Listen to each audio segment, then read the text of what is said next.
आप सभी को अस्सलाम वालेकुम और दोपहर का नमस्कार। एजुकेशन अफेयर्स के इस चैनल पर मैं आप सभी का हार्दिक अभिनंदन और स्वागत करता हूं।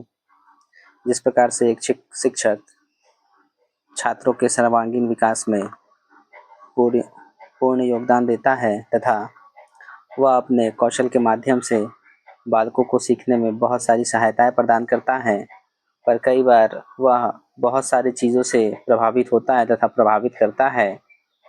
जैसे उनमें सामाजिक पहलू या व्यावसायिक या संस्थागत या व्यक्तिगत ऐसे कारक भी आते हैं जिससे शिक्षक प्रभावित होता है।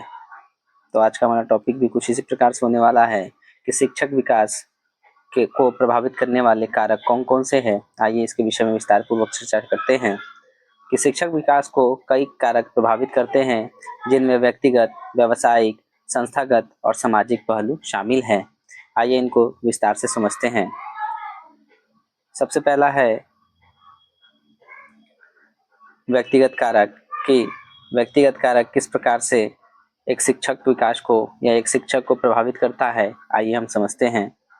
सबसे पहला इसमें है ज्ञान और कौशल, नॉलेज एंड स्किल, कि शिक्षक का विषय ज्ञान, शिक्षण, कौशल जैसे उसका कक्षा प्रबंधन हो गया, मूल्यांकन हो गया या तकनीक हो गया आदि, और तकनीकी दक्षता उनके विकास को सीधे प्रभावित करती है।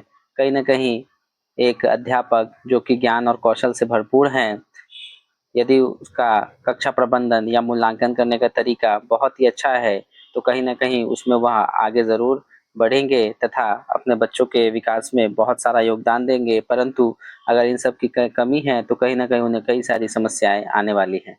दूसरा है प्रेरणा और प्रतिबद्धता, मोटिवेशन एंड कमिटमेंट।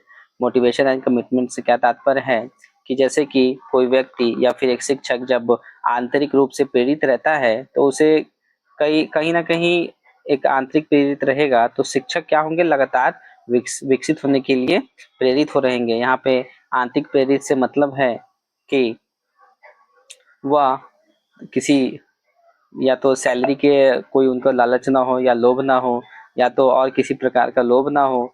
उनका बस आंतरिक प्रेरणा ये रहे कि बच्चों का पूर्ण विकास करना है, तो इसमें वह बहुत ही अच्छे से इसको बालकों के विकास में सहायता प्रदान करेंगे। तीसरा है मानसिक और शारीरिक स्वास्थ्य की मेंटल एंड फिजिकल हेल्थ, कि एक शिक्षक का अच्छा मानसिक और शारीरिक स्वास्थ्य उनकी ऊर्जा, ध्यान और प्रभावी ढंग से पढ़ने की क्षमता को भी प्रभावित करता है। यदि शिक्षक मानसिक रूप से या शारीरिक रूप से स्वस्थ नहीं है तो कहीं ना कहीं उसे पढ़ाने में कई सारी समस्याएं आती है तथा वह सामंजस्य या फिर कक्षा का प्रबंधन करने में असमर्थ होता है, जिससे उसे बहुत सारी समस्याओं का सामना करना पड़ता है। चौथा है अनुभव, की एक्सपीरियंस भी एक तरीके से व्यक्तिगत रूप से प्रभावित करती है। जैसे शिक्षक अगर अनुभवी है तो वह कई सारी चुनौतियों को सामना करने में सक्षम होगा, परंतु वहीं पर अगर कहीं कम अनुभवी है तो वह नए नए चीज़ों को सीख करके अनुभव प्राप्त करने में थोड़ा उसको समय लगता है, जिससे कि उसके उसका जो विकास है थोड़ा धीमी गति से होता है।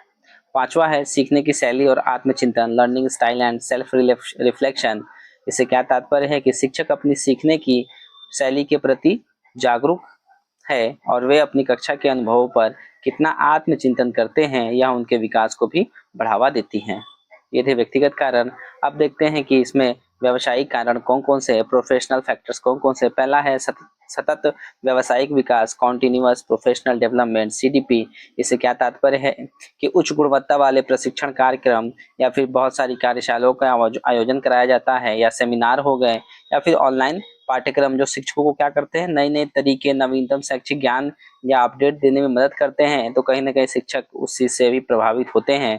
दूसरा है सहकर्मी सहयोग और networking, peer collaboration collaboration and networking. इससे क्या तात्पर्य है कि अन्य शिक्षक साथ विचार, या जितने भी शिक्षक है जब आपस में अपने विचारों का आदान प्रदान करते हैं या अनुभवों को अपना साझा करते हैं, या अपने शिक्षण में या शिक्षकों को एक दूसरे को जब सहयोग करते हैं, तो कहीं ना कहीं एक यह व्यवसायिक विकास के लिए महत्वपूर्ण पहलू बन जाता है।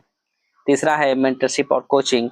मेंटरशिप और कोचिंग से क्या तात्पर्य है कि जो जितने अनुभवी शिक्षक होते हैं या विशेषज्ञों के मार्गदर्शन और समर्थन उनको प्राप्त करना और युवा शिक्षकों के लिए बहुत फायदेमंद होता है। कि जो भी अनुभवी शिक्षक है या विशेषज्ञ लोग हैं, तो उनके मार्गदर्शन से क्या होंगे, जो अभी नए-नए टीचर्स बन रहे हैं, कहीं न कहीं अपने व्यवसाय का वो अपना विकास करेंगे। चौथा है अनुसंधान और नवाचार, रिसर्च एंड इनोवेशन। रिसर्च और इनोवेशन से क्या तात्पर्य है कि शिक्षण से संबंधित जितने भी अनुसंधान में शामिल होना है या नई शिक्षण विधियों का प्रयोग करना है शिक्षकों को, या फिर अपनी प्रथाओं को बेहतर बनाने में क्या करती है अनुसंधान हमारी मदद करती है। पांचवा मान्यता और प्रोत्साहन, रिकॉग्निशन एंड इंसेंटिव्स। इससे क्या तात्पर्य है कि शिक्षकों के प्रयासों को पहचानना और उन्हें प्रोत्साहन देना या उन्हें आगे बढ़ने के लिए प्रेरित करते रहना। ये थे हमारे व्यवसायिक कारण। आइए अगला देखते हैं संस्थागत कारण कि इंस्टीट्यूशनल फैक्टर्स कौन कौन से होते हैं विद्यालय में या फिर और भी कोई इंस्टीट्यूशन या कॉलेज में, जो कि एक शिक्षक को प्रभावित करते हैं। पहला है विद्यालय और विद्यालय का वातावरण और संस्कृति। जैसा कि हम जानते हैं कि विद्यालय का यदि वातावरण बहुत ही सहायक है और सकारात्मक रूप से बहुत ही अच्छा है, और जो भी उनमें जोखिम है वह कम है, या फिर साफ सुथरा वहाँ का वातावरण है, तो शिक्षकों को क्या होता है, काफी आसानी होती है तथा शिक्षक प्रोत्साहित होते हैं तथा उनके विकास को क्या मिलती है, बढ़ावा मिलता है। दूसरा है नेतृत्व और प्रबंधन, लीडरशिप एंड मैनेजमेंट। इससे क्या तात्पर्य है कि विद्यालय के जो भी प्रधानाचार्य है और प्रबंधन का जो समर्थन है आपस में, या स्पष्ट दृष्टि और विकास के अवसर प्रदान करना तथा शिक्षकों के विकास के लिए यह महत्वपूर्ण हो जाता है। तीसरा है संसाधनों की उपलब्धता, availability of resources. Availability of resources से क्या तात्पर्य है कि पर्याप्त शिक्षण सामग्री, तकनीकी उपकरण हो गए या पुस्तकालय हो गया, अन्य प्रकार के जितने भी संसाधन हैं जो शिक्षकों को क्या करती है, प्रभावी ढंग से पढ़ाने और विकसित होने में सक्षम बनाती है। तो कहीं ना कहीं शिक्षक उससे भी प्रभावित होते हैं। यदि इन सब चीज़ों की कमी होगी तो कहीं ना कहीं उनके शिक्षण विकास में या उन्हें पढ़ाने में कई सारी समस्याओं का सामना करना पड़ेगा। पांचवा है स्वायत्तता। चौथा है शिक्षक छात्र अनुपात कि टीचर और स्टूडेंट का रेशियो। कहीं ना कहीं यदि जब कोई शिक्षक एक विद्यालय में पढ़ाता है, तब यदि वहाँ पे स्टूडेंट्स की मात्रा उतनी है जितना उन्हें चाहिए, तो कहीं ना कहीं वह प्रोत्साहित होकर के उनको पढ़ाते हैं। परंतु यहीं वहीं पर अगर रेशियो कम रहता है स्टूडेंट्स और टीचर्स का, तो कहीं ना कहीं वह उत्साहित होते हैं तथा उन्हें मन नहीं लगता है, या फिर उन्हें थोड़ा सा बोरियत भी फील हो सकता है।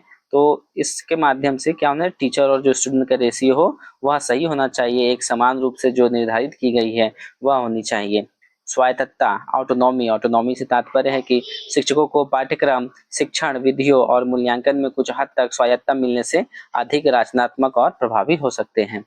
छठा है संस्थागत कारक में नीति और समर्थन। इससे क्या तात्पर्य है कि शिक्षा नीतियां जो शिक्षक विकास को प्राथमिकता देती हैं और आवश्यक समर्थन जैसे समय या धन या संसाधन हो गया प्रदान करती है, यह मुख्य भूमिका निभाती है, बहुत ही महत्वपूर्ण भूमिका निभाती है। यदि ये सब संसाधनों की कमी होगी तो कहीं ना कहीं शिक्षक प्रभावित होगा, उसके शिक्षण विकास में बहुत सारी समस्याएं उत्पन्न हो सकती हैं। निष्कर्षतः हम कह सकते हैं कि इन सभी कारकों का संयुक्त प्रभाव एक शिक्षक के समग्र विकास को निर्धारित करता है, जिससे उनकी शिक्षण गुणवत्ता और अंततः छात्रों की सीखने की क्षमता पर भी असर पड़ सकता है या पड़ता है। आप सभी का बहुत बहुत धन्यवाद। चैनल को लाइक करें, सब्सक्राइब करें और शेयर करें। और आपका जो भी डाउट है कमेंट बॉक्स में पूछे, या जो भी सजेशन देना है तो कमेंट बॉक्स में आप लोग कमेंट जरूर करें। Thank you.